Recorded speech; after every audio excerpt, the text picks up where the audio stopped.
Interns और हर student से एक ही ये बोल रहे हैं, हम महिला होके इस कॉलेज के स्टूडेंट होके इतना ही ये कर रहे हैं कि हम लोग के लिए एक सेफ वर्क स्पेस एटमॉस्फेयर बनाया जाए।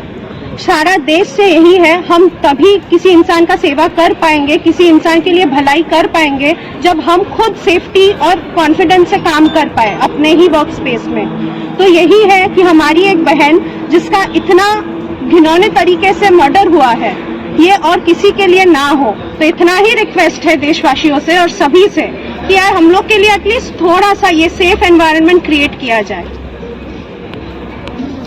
मैं सुचेता दत्ता एक इंटर्न स्टूडेंट हूँ अवर डेंटल कॉलेज से। मैं बाकी देशवासियों से यही अपील करूंगी कि एक डॉक्टर के लिए प्लीज सेफ एनवायरनमेंट हो। हम लोग खुद सेवियर्स हैं और हमें ही सेव करने के लिए कोई नहीं है। हम अपने ही वर्क प्लेस पे अनसेफ है तो हम रोगियों को कैसे बचाएंगे।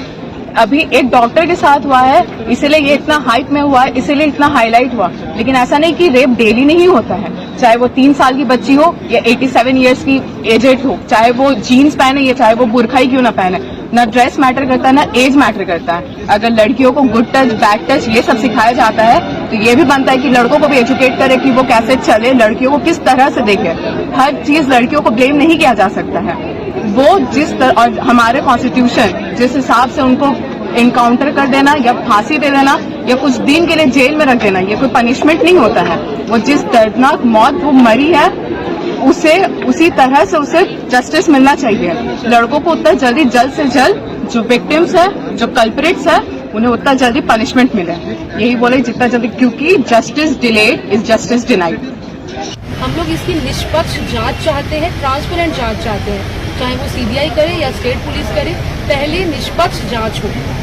उसको किस तरह की इस ऐसी जघन्य अपराध की मृत्यु दंड के अलावा तो कोई और सजा नहीं हो सकता है। ऐसा सजा हो कि अगली बार कोई दूसरा व्यक्ति ये करने के पहले उसका रूह कांप जाए। जब वो सोचे भी ना कि किसी लड़की को किसी डॉक्टर को छुए तो उसको याद रहे कि मेरे साथ भी ऐसा हो सकता है। तो वैसे तो हम लोग जाएंगे तो ग्रंथ के हिसाब से और दूसरी कम्युनिटीज के हिसाब से बहुत सजा निकाल सकते हैं। कास्ट्रेशन एक सजा होता है, फांसी की सजा होती है, इलेक्ट्रिक शॉक की सजा होती है।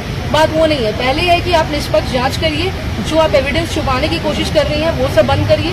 आप असली क्रिमिनल को, असली जो है गुनहगार, उसको पकड़ के लाइए और उसको सही से सही सजा दिलाइए। जी अब ऐसा है कि अब ये तो सीबीआई जांच करेगी। जाहिर सी बात है कि 2000-3000 लोग एक साथ रात के 1:30 बजे अगर कलेक्ट हो रहे हैं तो किसी ने तो आग लगाई है, किसी ने उनको उकसाया है ऐसा करने के लिए, क्योंकि किसी का इससे कोई पर्सनल लेना देना तो नहीं था। वो 2500-3000 लोगों का तो रिश्तेदार नहीं हो सकता वो क्रिमिनल जो भी था।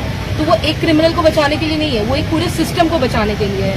तो अब ये सीबीआई का काम है, ये पुलिस का काम है कि वो इस चीज को खोजे, पता करे कि क्यों हो रहा है।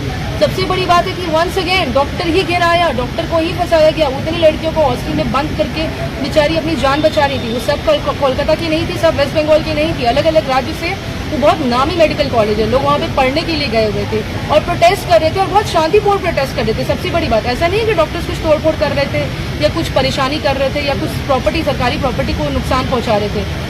1000-2000 के नंबर्स में अगर लोग घुसे हैं तो ये सरकार की रिस्पॉन्सिबिलिटी है कि वो जवाब दे कि ये लोग कौन थे, कहाँ से आए थे, ये सब इंडियन थे कि कहाँ से आए थे, क्या करने आए थे, क्योंकि जनरल पब्लिक ऐसे नहीं एजिटेशन दिखाती है बिना मतलब का।